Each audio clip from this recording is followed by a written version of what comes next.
Madam ಏನಕ್ಕೋಸ್ಕರ ಮಗಳನ್ನ ಬೇಡ ಅಂತ ಹೇಳ್ತೀರಾ? ಬಿಕಾಸ್ ನೀವು ತಾಯಿನೇ ಮೊದಲ ಗುರು ಅಂತ ಹೇಳ್ತಾರೆ. ಅಂಥದ್ರಲ್ಲಿ ಮಗಳು ಏನಾದ್ರೂ ಒಂದು ಸಾಧನೆ ಮಾಡಬೇಕು ಅಂತ ಹೋದಾಗ ನೀವೇ ಬೇಡ ಅಂತ ಒಂದ್ ಕಡೆ ನೋಡಿದ್ರೆ ತಾಯಿ ಪ್ರೀತಿ, ಇನ್ನೊಂದ್ ಕಡೆ ನೋಡಿದ್ರೆ ಆ ಒಂದು ಅವ್ರ ಮೇಲೆ ಇರುವಂತಹ ಕೇರಿಂಗ್ ಆಗಿರ್ಬೋದು. ಏನ್ ಹೇಳಕ್ ಇಷ್ಟಪಡ್ತೀರಾ? ಅವಳ ಮೇಲೆ ಅತಿಯಾದ ಪ್ರೀತಿ ಮತ್ತೆ ಕೇರಿಂಗ್ ಇರೋದ್ರಿಂದಾನೇ ಅವಳು ಯಾವುದೇ ತೊಂದರೆಗೂ ಸಿಕ್ಕಾಕೊಳ್ದೇ ಇರಲಿ ಅನ್ನೋ ಒಂದು ಮುನ್ನೆಚ್ಚರಿಕೆಯಿಂದ ಬೇಡಮ್ಮ ಅಂತ ನಾನು ಅವಳನ್ನ ತಡಿತಾ ಇರ್ತೀನಿ.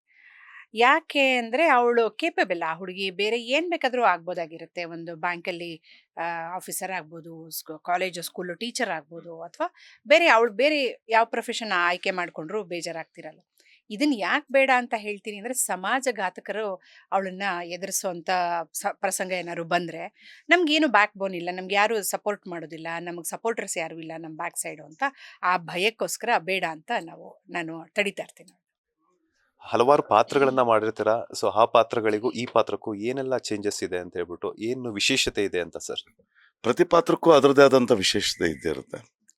ಇಲ್ಲಿ ಏನು ವಿಶೇಷತೆ, ಹತಾಶನಾಗಿರುವಂಥ ಪರ್ಸನಾಲಿಟಿ, ತುಂಬ ಸ್ಟ್ರಾಂಗ್ ಆಗಿದ್ದವನು. ಸ್ಟ್ರಾಂಗ್ ಆಗಿದ್ದು ಹತಾಶನಾದರೆ ಭಾಳ ತುಂಬ ಸಂದಿಗ್ಧಮಯ ಸಂದರ್ಭ ಅದು. ಮತ್ತು ತುಂಬ ಬುದ್ಧಿವಂತನಾದವನು, ಎಲ್ಲ ಜ್ಞಾನಗಳು ಇರುತ್ತೆ. ಅಷ್ಟೊಂದು ಅರಿವು ಮತ್ತು ಬುದ್ಧಿವಂತಿಕೆ ಇರುವಂಥ ಮನುಷ್ಯನ ಎದುರಿಗೇನೆ ಅನ್ಯಾಯವಾದ ಕಟ್ಟಿಸ್ತಿದ್ರು ಕೈಕಟ್ಟಿ ಕೂತ್ಕೋಬೇಕಾದಂಥ ಆ ಸ್ಥಿತಿ. ಈ ಥರದ ತುಂಬ ತಳಮಳ ಮತ್ತು ಸಂಸಾರ ಅದು ಚೆಂದಾಗಿಲ್ಲ, ಸರಿ ಇಲ್ಲ, ಅದು ಸರಿ ನಡೀತಿಲ್ಲ, ಸುಪುಷ್ಟವಾಗಿ ನಡೀತಿಲ್ಲ. ಆ ಒಂದು ಆತಂಕ, ಜೊತೆಯಲ್ಲಿ ದೊಡ್ಡ ಮಗಳು ತಗೊಂಡಂಥ ನಿರ್ಧಾರ, ಆಗಿಂದ ಆ ಕಾರಣಕ್ಕೋಸ್ಕರ ಸಂಸಾರದಿಂದ ದೂರ ಆಗಿರುವಂಥ ಅವಳು, ಹೀಗೆ ಕಿತ್ತು ತಿನ್ನುವ ಬಡತನ, ಹೀಗೆ ಅನಂತ ಸಮಸ್ಯೆಗಳಿಂದ ಇರುವಂಥ ಒಂದು ಪರ್ಸ್ನಾಲಿಟಿ ಇದು. ಈ ಥರದ್ದೊಂದು ಪರ್ಸ್ನಾಲಿಟಿನ ಅಭಿನಯಿಸ್ಬೇಕು ಅಂದರೆ ಒಂದು ಚಾಲೆಂಜಿಂಗ್ ಅದು.